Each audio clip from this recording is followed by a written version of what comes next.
Today, I'm answering a question that I've been asked many times, and that is, can you use contractions in written English? Well, can you? To find out, stay tuned.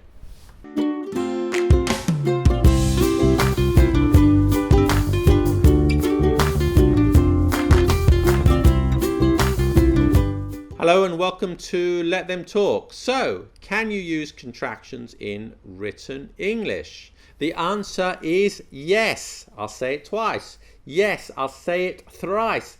Yes, most contractions are acceptable, even in formal writing. Absolutely you can. There is a myth that you shouldn't use contractions in writing. That's not true, and if anybody tells you that, then you should ignore their advice, even if it's your teacher. Shakespeare used contractions. Dickens used contractions. Mark Twain used contractions. George Orwell, who in Politics and the English Language wrote, contractions help close the distance between writer and reader. Yes, and this is true for almost all types of English, including formal written English, including CVs, emails, covering letters, business communication. Now, there are one or two possible exceptions where convention dictates that you should use fewer contractions, and we'll look at that in a moment. There are also one or two types of contractions that you might want to avoid sometimes, and we'll look at that too. So, when you are writing English, the rule is write for the reader. Yes, that's right. Write for the reader. Write for the reader. And if you bear this in mind, then you'll have no doubts when writing. So, what do I mean by this?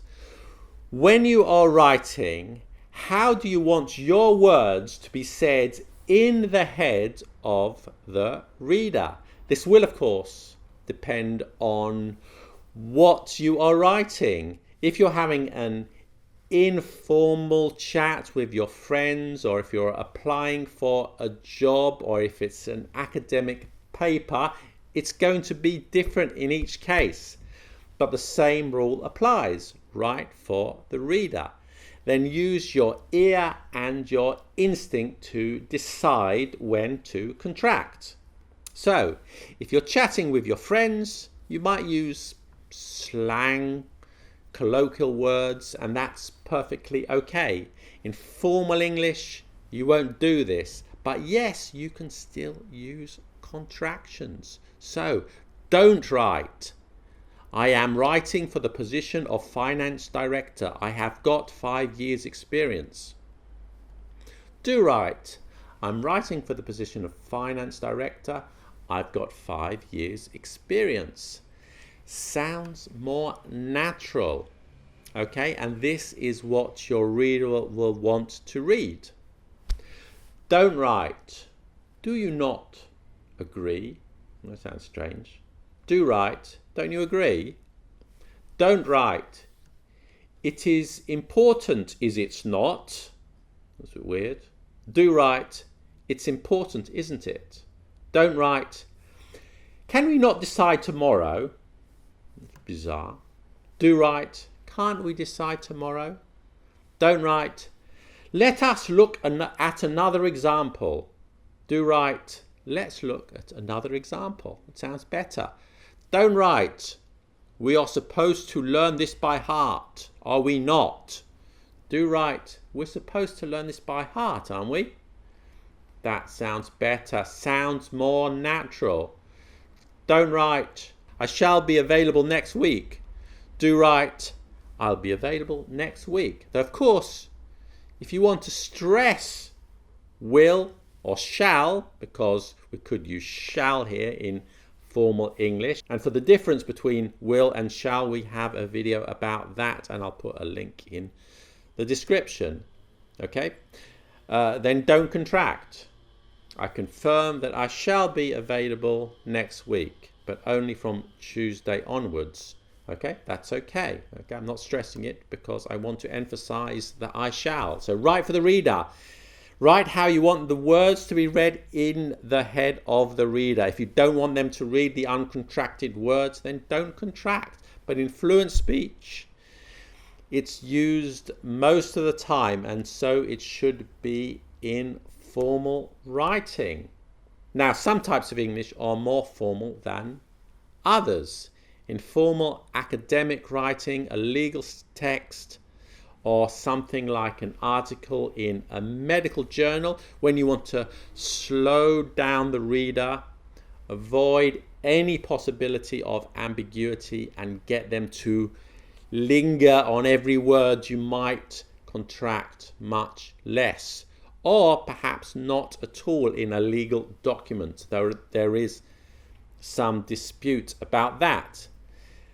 If you're writing a notice or a warning sign, then you probably won't use contractions. So, for example, the establishment is not responsible for any damage, theft, or loss of your items, instead of the establishment isn't responsible. Okay, so you're slowing it down and stressing every word. So don't contract.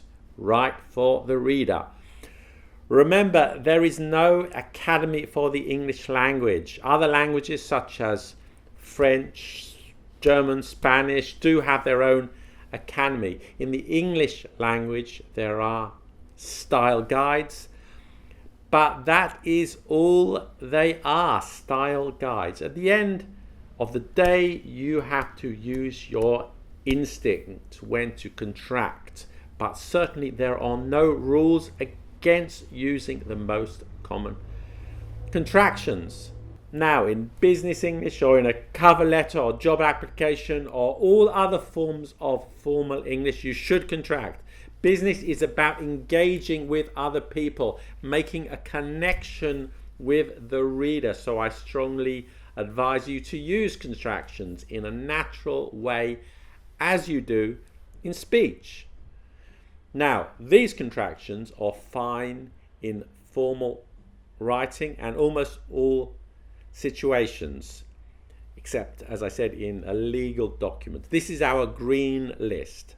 I'm, we're, he's, she's, can't, don't, won't, I'll. Some contractions I would avoid in academic writing. This is our yellow list.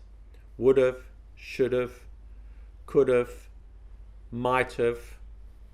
However, in business English, job applications, they are generally okay. Finally, here is our red list. Never use informal contractions in formal writing. So never use gonna, wanna, gotta, dunno. It's okay with friends or instant messaging if you are quoting dialogue, but otherwise avoid it. So just to recap, in formal English, you're going to write in a more formal language. Use a rich, elegant vocabulary full of well-chosen adjectives. Avoid slang. But as for contractions, yes, it's okay. In legal English or academic English, use your own judgment, but you will probably contract much less. So there you are. I hope that answers your question. And remember the one rule above all others. Write for the reader. Write for the reader. You are beautiful. But can we not have a little quiet around here? We are trying to work. Now let us consider the case of the panda bear. It is a beautiful animal, is it not? I am right, am I not? I shall be much obliged if you are here on time